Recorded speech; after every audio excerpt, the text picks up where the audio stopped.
claimed by the billionaire. Her father's enemy just became her husband.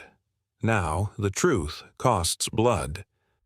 The elevator doors slid open to reveal the 42nd floor of the Meridian Tower in downtown Chicago, and Emma Castellano felt her stomach drop further than the express ride had taken her.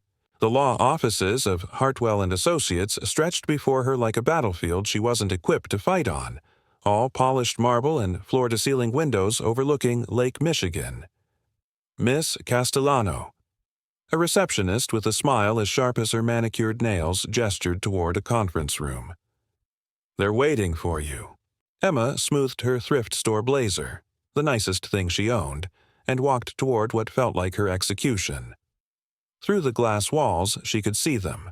3 men in $1,000 suits surrounding a mahogany table that probably cost more than her annual rent. Her father's creditors. The vultures who'd been circling since Anthony Castellano's construction company had collapsed 6 months ago, taking with it everything the family had built over 3 generations. Miss Castellano. The lead attorney stood, his voice carrying the practiced sympathy of someone who delivered bad news for a living. "Please, sit down." Emma remained standing, her hands gripping her purse strap like a lifeline. "Just tell me how bad it is." The numbers they rattled off might as well have been spoken in a foreign language. $2.7 million in debt. Assets seized. The family home, the brick 2-story in Lincoln Square where she'd grown up, where her grandmother's tomato plants still grew in the backyard, scheduled for auction next Friday. "There is one option," the attorney continued, sliding a thick document across the table. "Alexander Blackwood has made an offer to assume your father's debts in their entirety." Emma's blood turned to ice. Blackwood? She knew that name. Every contractor in Chicago knew that name. Alexander Blackwood, the tech billionaire who'd been systematically buying up failing construction companies across the Midwest, supposedly to modernize the industry. Her father had called him a vulture, a corporate shark who destroyed family businesses for sport. "Mr. Blackwood's terms are quite generous," the attorney pressed on. "He'll cover all debts, allow you to keep the family home, and provide a substantial settlement for your future security." "What's the catch?" Emma's voice was barely a whisper. The attorney's smile faltered. "A marriage contract. 5 years. You would become Mrs. Alexander Blackwood." The conference room spun around her. "You're asking me to sell myself." "I'm presenting you with an opportunity to save your family's legacy and secure your future," the man replied smoothly. "Mr. Blackwood is prepared to meet with you this evening to discuss the arrangement. 7 o'clock at the Palmer House." Emma stared at the contract, her father's voice echoing in her memory from a conversation they'd had just weeks before his heart attack. "That Blackwood bastard wants to own everything in this city. Promise me, Emma, promise me you'll never let him win. I need time to think." "Of course, but Miss Castellano." The attorney's voice followed her as she turned toward the door. "The auction is in 6 days. This offer expires at midnight tonight." The Palmer House. Hilton's lobby glittered like something out of a fairy tale. All crystal chandeliers and marble columns that made Emma feel like she'd wandered onto a movie set. She'd changed into her only decent dress, a simple black number she'd worn to her father's funeral, and still felt woefully underdressed among the society types sipping cocktails in the bar. "Emma Castellano?" She turned to find a man approaching who definitely wasn't what she'd expected. Alexander Blackwood was younger than she'd imagined, maybe mid-30s, with dark hair that looked like he'd been running his fingers through it and eyes the color of storm clouds. He wore his expensive suit like he'd rather be in jeans, and when he smiled, it reached his eyes in a way that immediately put her on guard. "Mr. Blackwood." "Alex, please, and thank you for coming. I know this isn't exactly a normal Friday night for you." He gestured toward a quiet corner table.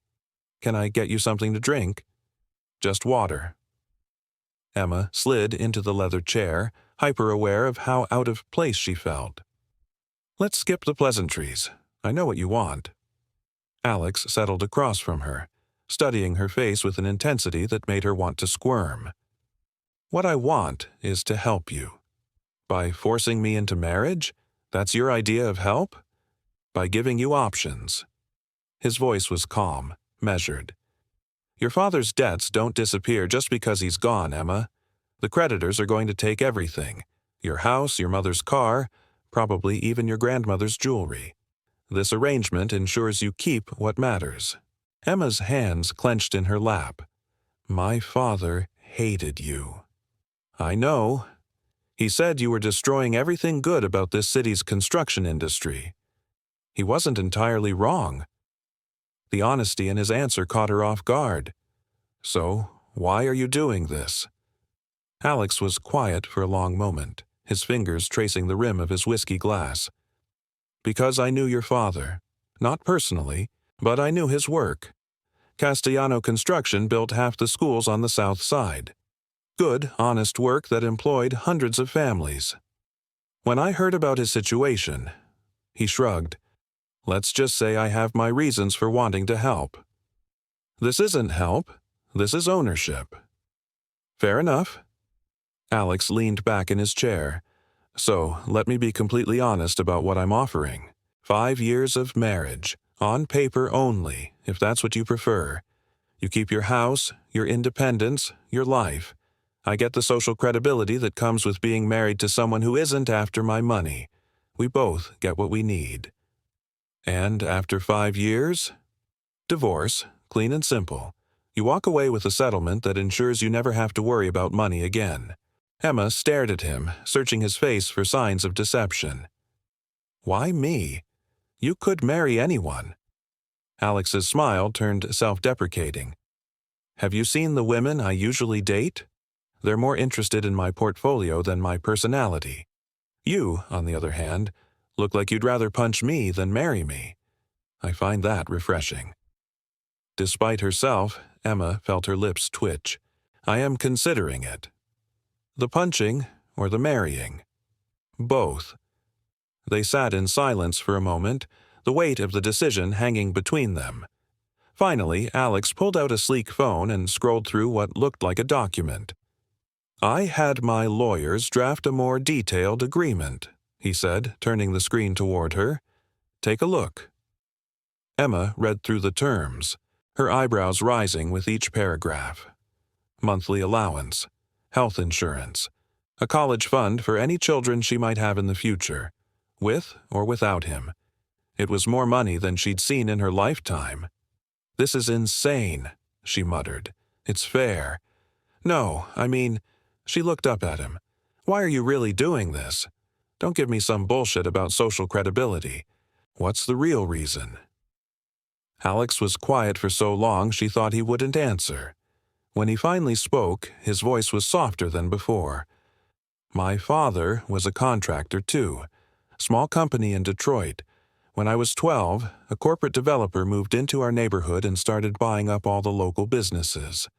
Dad held out as long as he could, but eventually—" He shrugged. "We lost everything. House, business, everything. Dad never recovered from it. Died 5 years later, still bitter about how easily they'd destroyed his life's work." Emma felt something shift in her chest. "So this is guilt?" "This is me, trying to do better than the bastards who destroyed my family." The sincerity in his voice was unmistakable, and Emma found herself reassessing everything she thought she knew about Alexander Blackwood. This wasn't the corporate shark her father had warned her about. This was someone who understood loss. "I have conditions," she said finally. "Name them." "My mother doesn't know about Dad's debts. I want to keep it that way. As far as she's concerned, this is a whirlwind romance." "Done. I keep working. I'm not going to be some trophy wife sitting at home spending your money." "What do you do?" "I'm a social worker at Lincoln Elementary. The pay sucks, but I love those kids." Alex nodded. "That stays exactly as it is. And if this is just a business arrangement, we need to be clear about boundaries.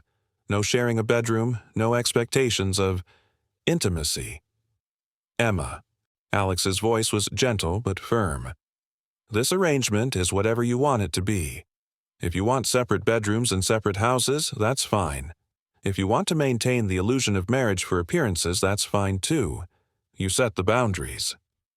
Emma studied his face, looking for any sign that he was lying. All she saw was patience and something that looked surprisingly like understanding. "Okay," she said quietly. "I'll do it." The courthouse wedding, 3 days later, was nothing like the elaborate ceremony Emma had dreamed of as a little girl. Just her, Alex, 2 witnesses he'd pulled from his legal team, and a judge who clearly had better things to do.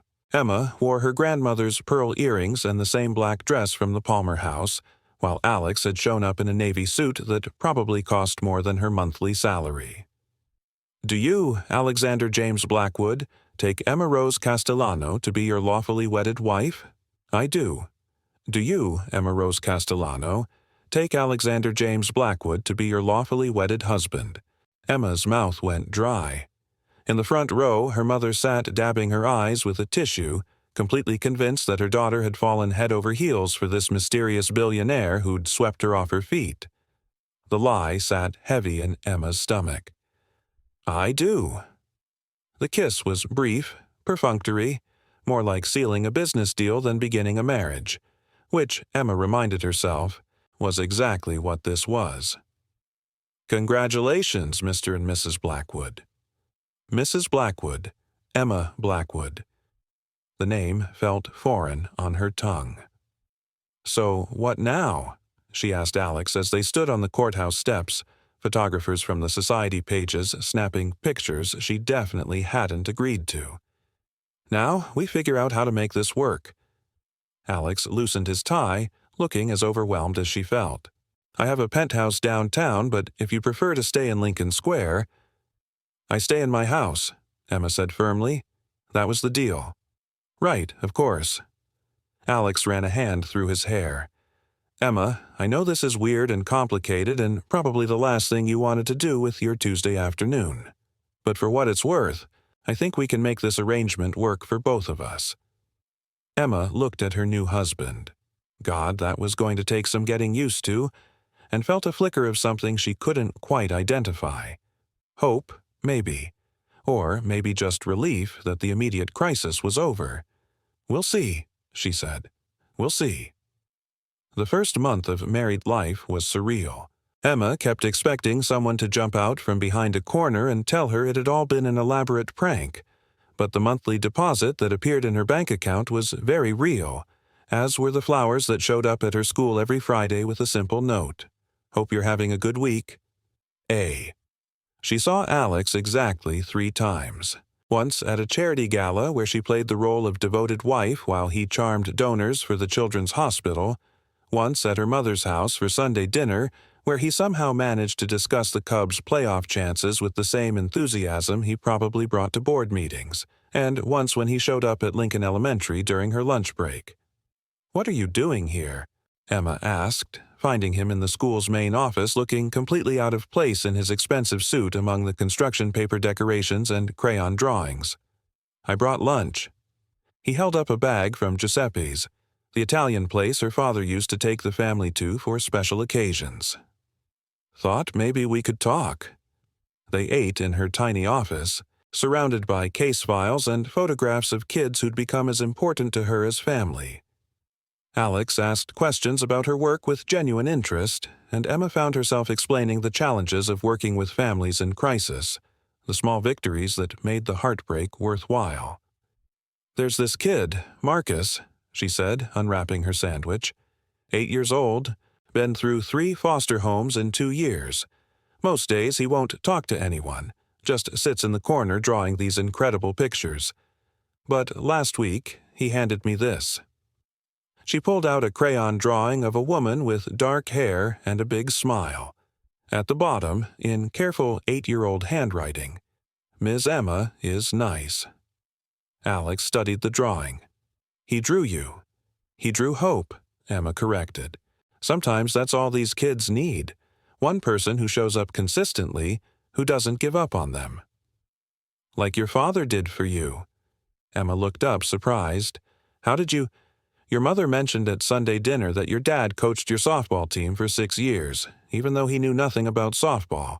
Said he learned the rules just so he could be there for you. Emma felt her throat tighten. He never missed a game. Even when the company was struggling, even when he was exhausted, he was always there in the stands with his ridiculous foam finger, cheering louder than all the other parents combined. He sounds like he was a good man. He was the best man. Emma's voice cracked slightly. Which is why I still don't understand why you wanted to help us. He spent the last 5 years of his life convinced you were trying to destroy everything he'd built. Alex was quiet for a long moment, staring at Marcus's drawing. Maybe he was right. What do you mean? I've acquired 17 construction companies in the last 3 years, Emma. Told myself I was modernizing the industry, bringing efficiency and innovation to an outdated business model. But the truth is, I was making money off other people's failures, your father's included. Emma set down her sandwich. Alex, I never met him, but I knew his reputation. Everyone in the industry did. Anthony Castellano was old school. He paid his workers fairly, used quality materials, took pride in every building that bore his name. And when he started struggling, instead of offering to help or partner with him, I waited for him to fail so I could buy his contracts at a discount. The honesty in his voice made Emma's chest ache.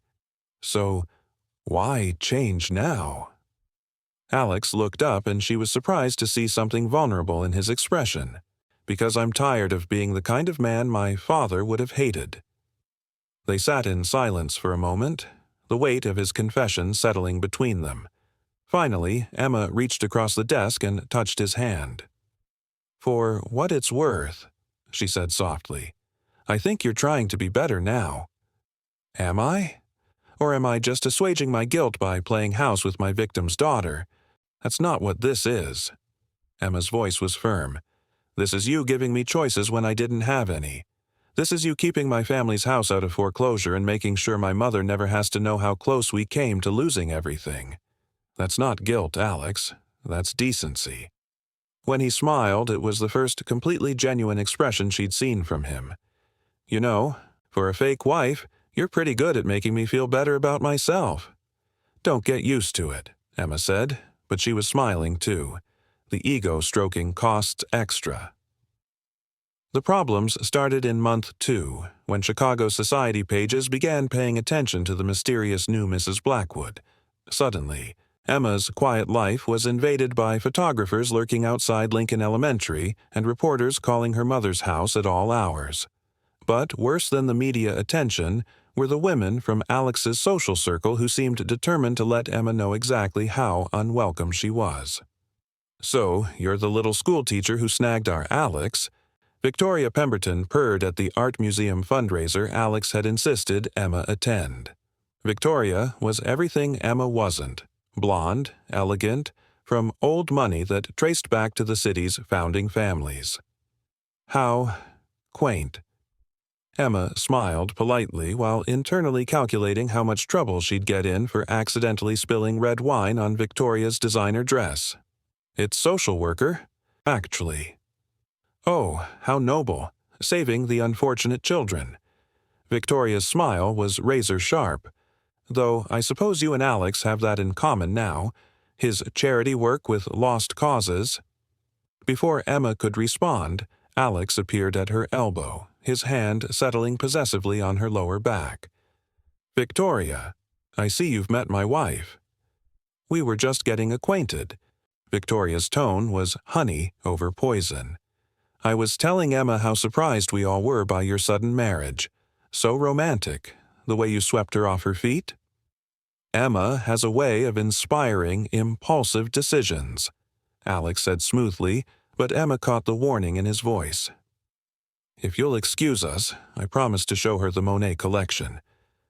As they walked away, Emma could feel Victoria's eyes boring into her back. Friend of yours? She asked once they were out of earshot. Ex-girlfriend. Emphasis on the ex. Alex's jaw was tight. I should have warned you about her. Victoria doesn't handle rejection well. How long did you two date? On and off for about 2 years. She had our entire future planned out. Engagement party at the country club, wedding at her family's estate in Lake Forest. The whole society princess fantasy. When I ended things, she made it very clear that she considered it a temporary setback rather than a final decision. Emma glanced back to see Victoria holding court with a group of women who kept looking in their direction. I get the feeling she's not thrilled about your new temporary wife. Emma, Alex stopped walking and turned to face her. You need to know that marrying you wasn't some rebound decision or a way to get back at Victoria. This arrangement has nothing to do with her. I know that. Do you? Because if Victoria or any of her friends make you feel like you don't belong here, like you're not good enough… Alex. Emma put a hand on his arm. I know exactly what I am and where I come from. I also know that I'm here because we both needed something the other could provide.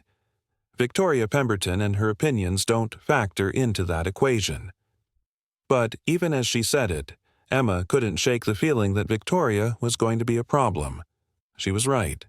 3 weeks later, Emma was leaving Lincoln Elementary after a particularly long day when she found Victoria waiting by her car.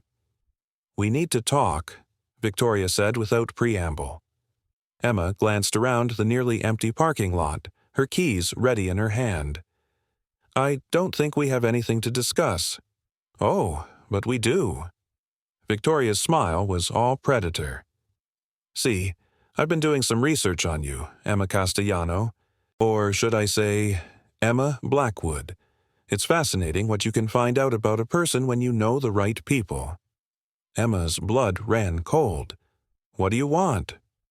I want you to disappear from Alex's life before you embarrass him any further, and before I have to share what I learned about your father's financial difficulties with the society pages. The threat hit Emma like a physical blow. You don't know anything. Don't I? Victoria pulled out her phone and scrolled through what looked like bank records.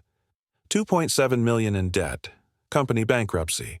Your family's house was 48 hours away from foreclosure when Alex swooped in to save the day. Very romantic, don't you think? The billionaire rescuing the damsel in distress by making her his wife. Emma felt the world tilt around her. How did you get those records? I have friends in all sorts of places, darling. The question is, what do you think Alex's board of directors will say when they find out their CEO married his debtor's daughter? What about his investors? His clients? How do you think it will look when everyone realizes this isn't a love story but a debt collection?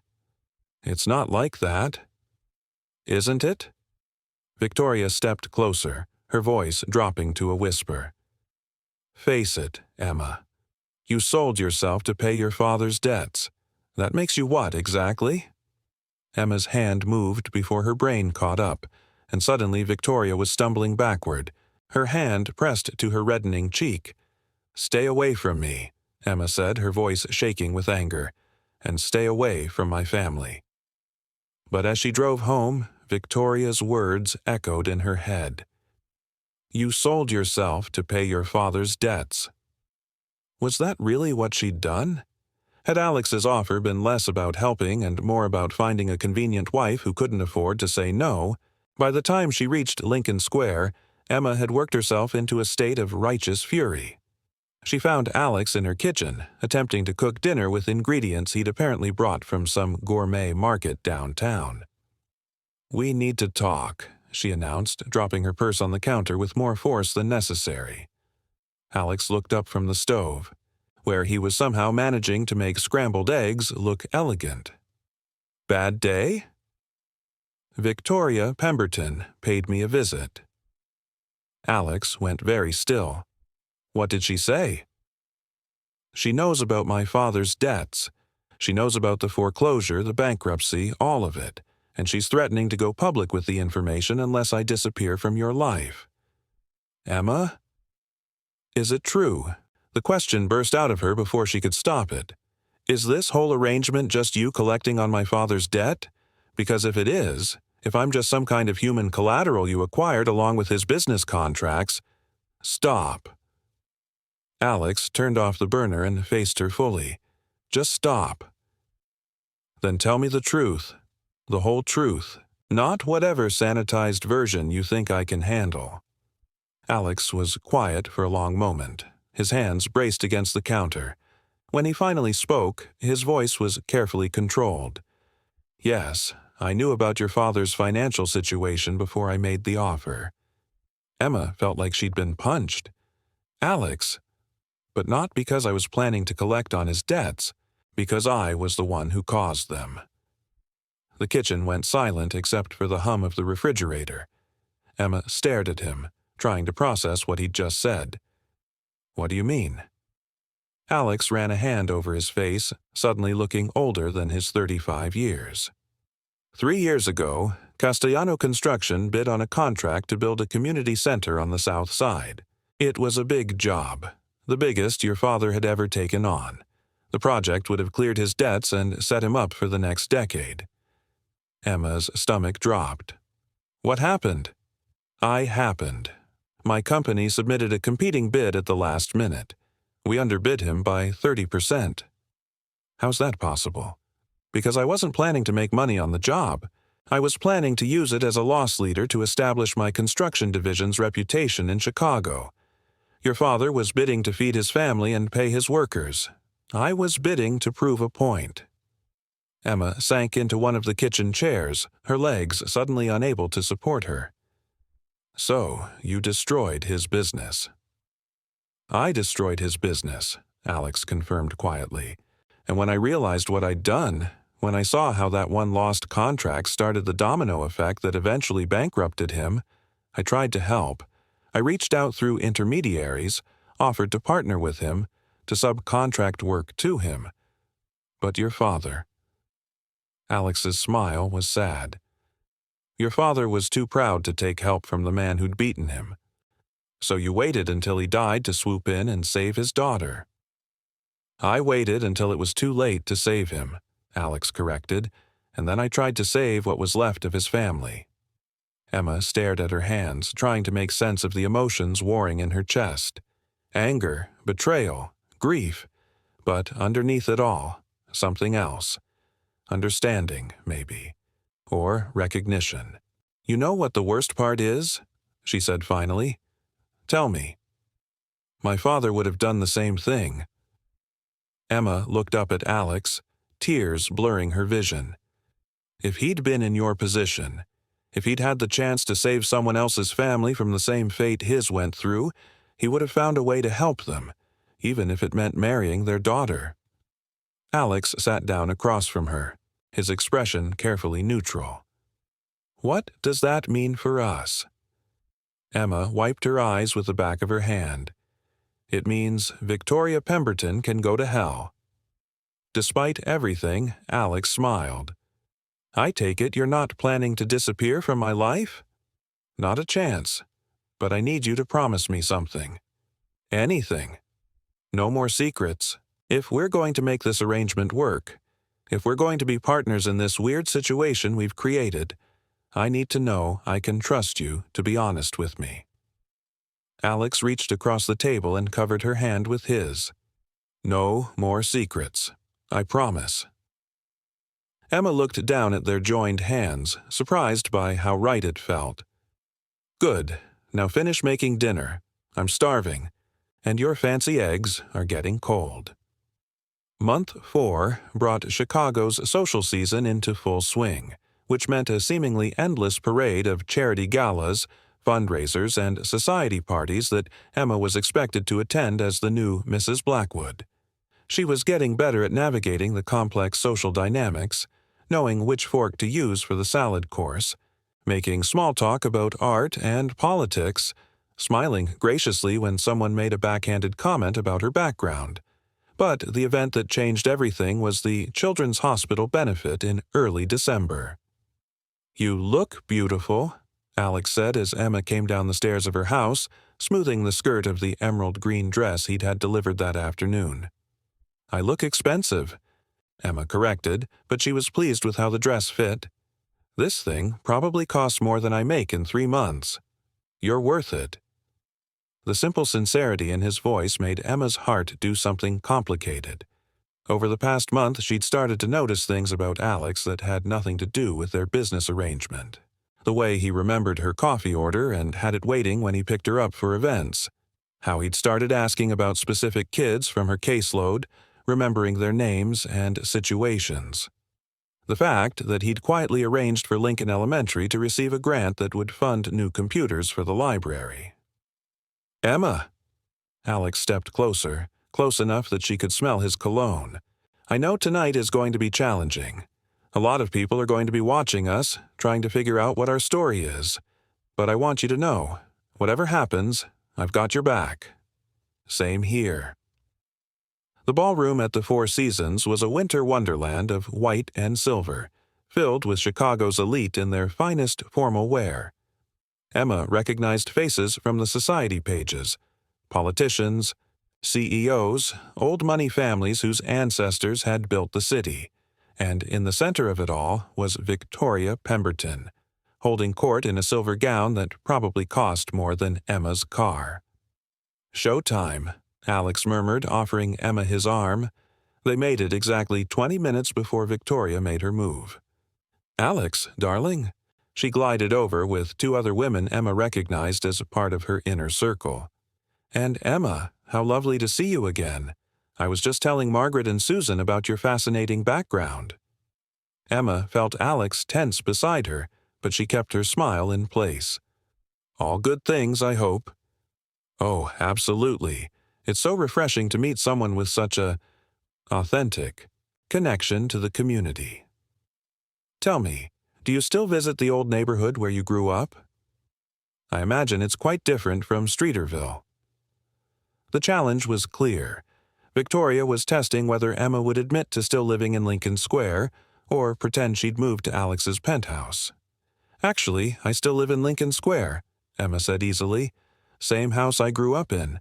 Alex has been incredibly understanding about letting me keep my independence." "How modern of you both."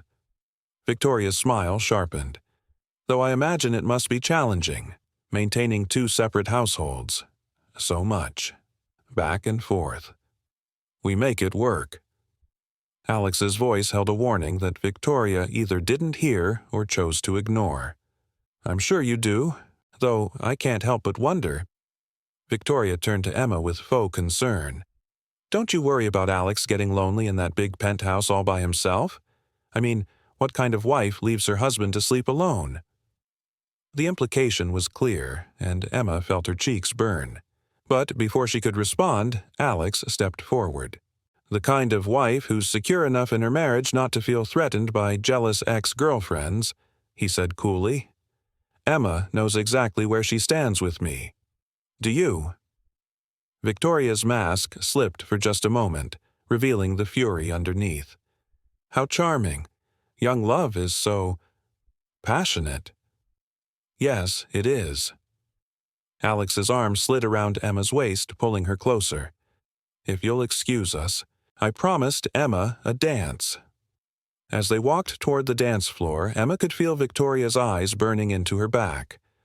"That was either really sweet or really stupid," she murmured to Alex. "Probably both." Alex spun her into his arms as the orchestra began a slow waltz. "But I meant what I said. You don't have to put up with her games. I can handle Victoria Pemberton. I know you can. That's not the point." Emma looked up at him, surprised by the intensity in his expression. "Then what is the point?" "The point is that you're my wife, and I protect what's mine." The possessiveness in his voice sent an unexpected shiver through Emma. "Yours?" Alex seemed to realize what he'd said, and his expression softened. I know what you meant." Emma's voice was quiet. "The question is, do you?" They finished the dance in silence, both lost in thoughts they weren't ready to voice. But as Alex led her off the dance floor, Emma caught sight of something that made her blood run cold.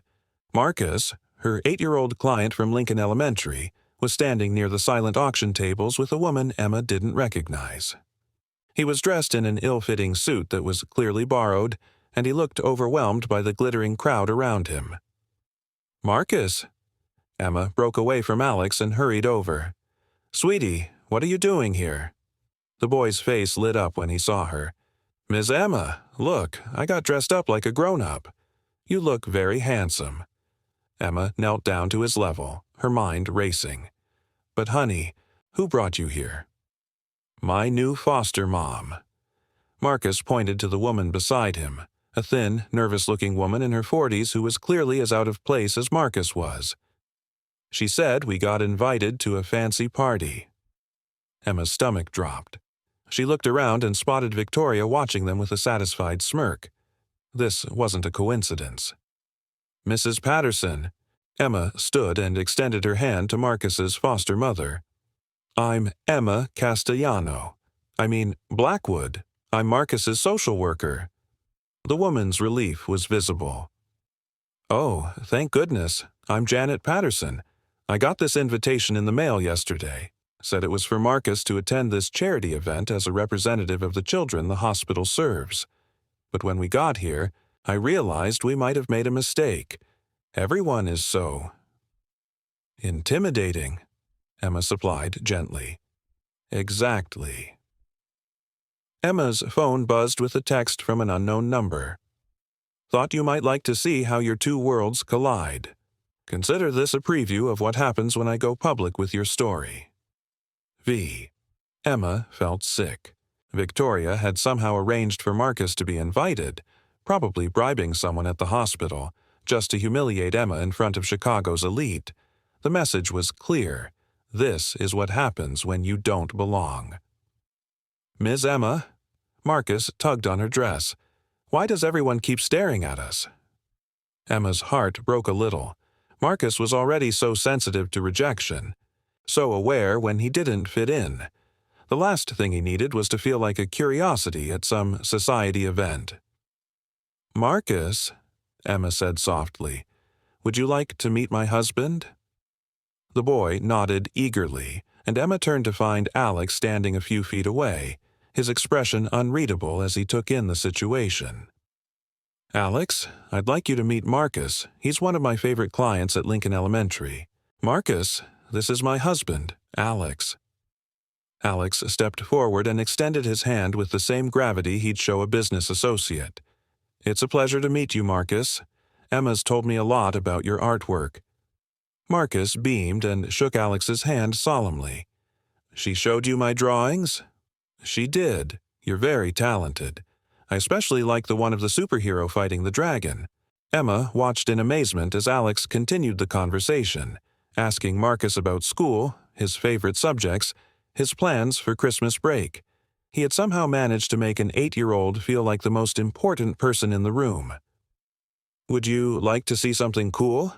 Alex asked finally. Marcus nodded eagerly. "Come with me." Alex led them over to one of the auction displays, a telescope donated by the Adler Planetarium. "This is a real telescope, like the one scientists use to look at stars and planets. Want to try it out?" For the next 20 minutes, Alex helped Marcus look through the telescope, pointing out constellations visible through the ballroom's glass ceiling, explaining how far away the stars were, answering an endless stream of 8-year-old questions with patience and enthusiasm. Emma watched from a few feet away, her heart doing things it definitely shouldn't be doing. This wasn't part of their arrangement. Alex had no obligation to be kind to her clients, no reason to spend his evening entertaining a foster kid when he should be networking with potential investors. "Your husband is wonderful with children," Janet Patterson said quietly, appearing beside Emma. "Yes, he is. Marcus doesn't warm up to people easily, but look at him. He's completely at ease." Emma looked. Marcus was laughing at something Alex had said, his earlier nervousness completely forgotten. He looked like any other kid at a party, not a foster child who'd been through more trauma than any 8-year-old should endure. "Mrs. Blackwood?" Emma turned to find one of the event organizers approaching with a clipboard and a concerned expression. "I'm so sorry to bother you, but there seems to have been a mix-up with the invitation list.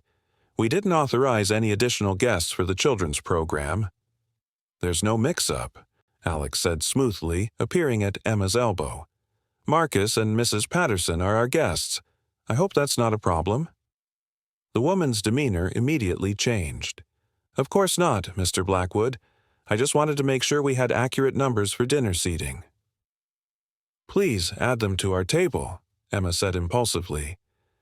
Emma, Alex said quietly, are you sure? I know this isn't what you signed up for.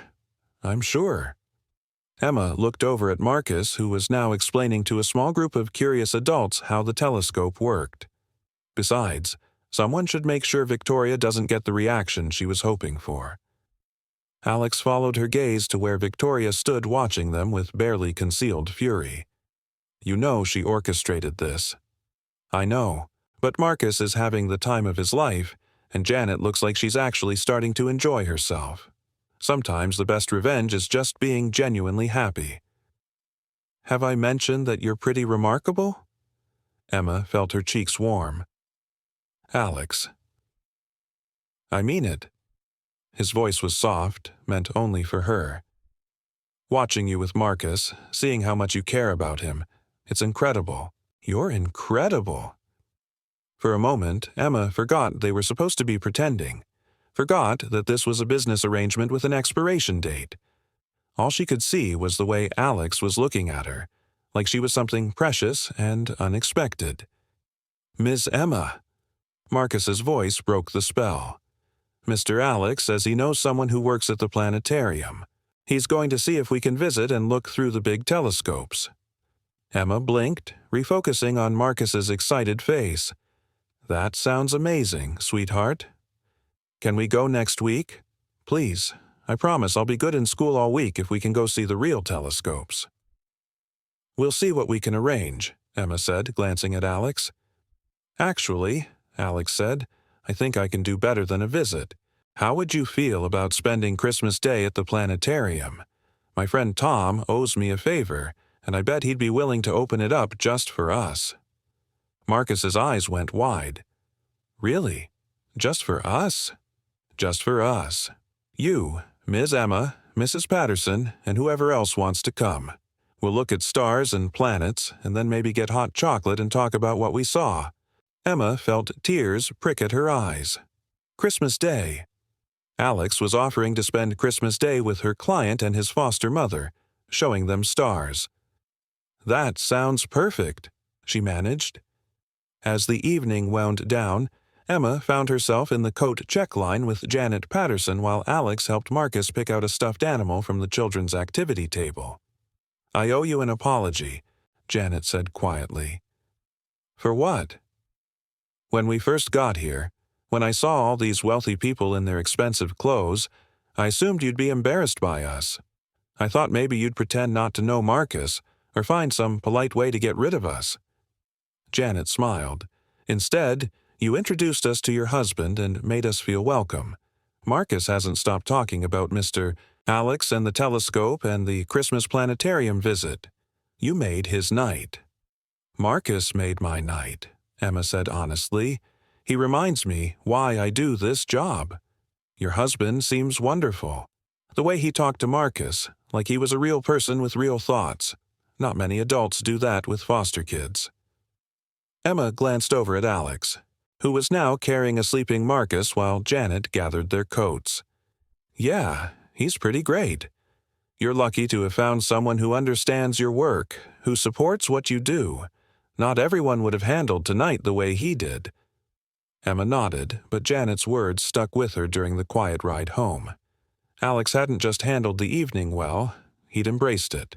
He'd turned Victoria's attempt at humiliation into something beautiful, giving Marcus an experience the boy would remember for the rest of his life. Thank you, she said as Alex walked her to her door. For what? For tonight, for being kind to Marcus, for not making me choose between my work and this arrangement we have. Alex was quiet for a moment, studying her face in the porch light. Emma, you never have to thank me for caring about the things that matter to you. That's not part of our business arrangement. That's just who I am with you. who I am with you." The words echoed in Emma's head long after Alex had driven away, long after she'd changed out of her expensive dress and into her comfortable pajamas. Because somewhere between the courthouse wedding and tonight, something had shifted between them. Something that felt less like a business arrangement and more like the beginning of something real. The question was, what was she going to do about it? Christmas morning dawned clear and cold, with the kind of bright winter sky that made Chicago's skyline look like a postcard. Emma arrived at the Adler Planetarium to find Alex already there, setting up what looked like a full holiday feast in the lobby. "Please tell me you didn't cook all this yourself," she said, taking in the spread of sandwiches, cookies, hot chocolate, and what appeared to be homemade apple cider. "I had help," Alex admitted, "but I may have stayed up until 3 a.m. making the cookies." "You made cookies." "I made cookies." He looked almost embarrassed. "My mom's recipe. I figured Marcus might like them." Emma felt something warm and dangerous bloom in her chest. "Alex." "Ms. Emma. Mr. Alex." Marcus burst through the planetarium doors with Janet close behind, his excitement practically vibrating through the winter air. "Are we really going to see the stars?" "We're really going to see the stars," Alex confirmed. "But first, hot chocolate and cookies. What do you say?" The next 4 hours were some of the best of Emma's life. Alex's friend Tom turned out to be a patient, enthusiastic astronomer who made the wonders of the universe accessible to an 8-year-old's curiosity. They looked at Saturn's rings, found constellations, learned about galaxies far, far away. Marcus asked a million questions and absorbed every answer like he was storing them up for later. "Look, Ms. Emma," Marcus called from the big telescope. "You can see the craters on the moon." Emma peered through the eyepiece, marveling at the stark beauty of the lunar landscape. When she looked up, she found Alex watching her with an expression that made her breath catch. "What?" she asked. "Nothing. You look happy." "I am happy." The admission surprised her with its simplicity. "This is perfect, Alex. Thank you." "Thank you for letting me be part of it." Later, as they shared Alex's homemade cookies and watched Marcus and Janet exclaim over photographs of distant galaxies, Emma realized something that should have terrified her. She was falling in love with her fake husband. Not just attracted to him, not just grateful for his kindness, actually, completely, dangerously in love. With his patience when Marcus asked the same question 5 different ways. With the way he remembered that Janet took her coffee black and made sure there was a fresh cup waiting whenever she needed one. With how he'd thought to bring a disposable camera so Marcus could take pictures of their adventure. "Miss Emma." Marcus appeared at her elbow, tugging on her sleeve. "Can I ask you something?" "Of course, sweetheart." "Are you and Mr. Alex going to have babies?" Emma nearly choked on her hot chocolate. "Marcus." "Because if you do, I hope they're as nice as you guys, and I hope you teach them about stars." From across the room, Emma caught Alex's eye. He'd clearly heard Marcus's question, and the look on his face was something she couldn't quite interpret. "We'll see what happens," she said finally. "But if we do have children someday, I promise we'll teach them about stars." "Good," Marcus said with the satisfaction of someone who'd sorted out an important matter. "Every kid should know about stars." As the afternoon wound down and they prepared to take Janet and Marcus home, Emma found herself reluctant for the day to end. This felt like something precious, something worth protecting. But as they stood in the planetarium's lobby, gathering coats and leftover cookies, reality intruded. "Emma!" A familiar voice called from across the lobby, and Emma turned to see her college roommate Sarah approaching with her husband and 2 young children. "Oh my God, what are you doing here?" Emma's heart sank. Sarah was wonderful, but she was also the kind of person who asked direct questions without considering whether the answers might be complicated. "Just showing some friends the planetarium," Emma said carefully. "Sarah, this is my husband, Alex, and our friends Marcus and Janet." Husband? Sarah's eyes went wide. Emma, when did you get married? I just saw your mom at Trader Joe's last week, and she mentioned you were dating someone, but married. It was kind of a whirlwind, Emma said, acutely aware of Alex listening to every word. Very small ceremony. But you didn't call me. I can't believe you got married and didn't tell your college roommate. Sarah turned to Alex with the enthusiasm of someone who'd found a new source of information. How did you two meet? Emma never mentioned dating anyone seriously when we talked at Thanksgiving. Emma felt panic rising in her chest. Sarah was going to keep asking questions until she uncovered the whole truth, and she couldn't do that in front of Marcus and Janet. We met through work, Alex said smoothly, stepping closer to Emma in a gesture that looked protective and possessive.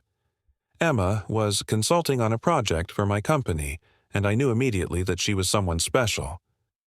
Consulting? But Emma, you work for the school district. Alex's company does community outreach programs, Emma improvised. I was helping them understand the needs of at-risk children. It wasn't entirely a lie, Emma told herself. Alex's foundation did fund educational programs, and she did work with at-risk children. How romantic, Sarah beamed. A workplace romance that turned into true love. Tom, didn't I tell you that's how we were going to meet Emma's future husband? Emma felt Alex's hand settle on her lower back, warm and steady. Emma makes it easy to fall in love with her, he said, and his voice held just enough sincerity to make Emma's heart skip. Well, I'm so happy for you both. We should get together soon, double date night. I want to hear all about the wedding and the honeymoon and everything. We'd love that, Alex said before Emma could panic further. Emma has my number. She'll call you to set something up. After they'd finally extracted themselves from Sarah's enthusiasm and dropped off Janet and Marcus, Emma found herself alone with Alex in his car, the weight of the day's revelation settling between them. I'm sorry about Sarah, she said finally. She means well, but she's never learned the art of subtle questioning. It's fine. Actually, it was good practice for maintaining our cover story. Right, our cover story. Emma stared out the window at the familiar streets of her neighborhood. Alex, can I ask you something? Anything. Earlier today, when Marcus asked about us having children, you looked. She struggled to find the words. I guess I'm wondering if this arrangement has gotten more complicated for you too. Alex was quiet for so long that Emma thought he wasn't going to answer. When he finally spoke, his voice was careful. Emma, these past few months have been different from what I expected when I first proposed this arrangement. Different how? Different because somewhere along the way, I stopped thinking of you as a business partner and started thinking of you as… He paused, seeming to choose his words carefully. As someone I genuinely care about, someone I look forward to spending time with, someone whose happiness matters to me. Emma's heart was pounding now. What are you saying? I'm saying that if you wanted to renegotiate the terms of our arrangement, if you wanted to explore what it might look like for this to become something real, I would be open to that conversation. Emma turned to stare at him. Real? Real marriage, real partnership, real possibility of a future together that doesn't have an expiration date. The hope in his voice was unmistakable, and Emma felt her carefully constructed walls beginning to crumble. This was what she'd been afraid of, the moment when the lines between their arrangement and reality became too blurred to distinguish.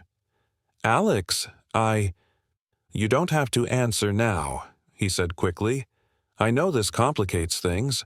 I know it's not what we agreed to.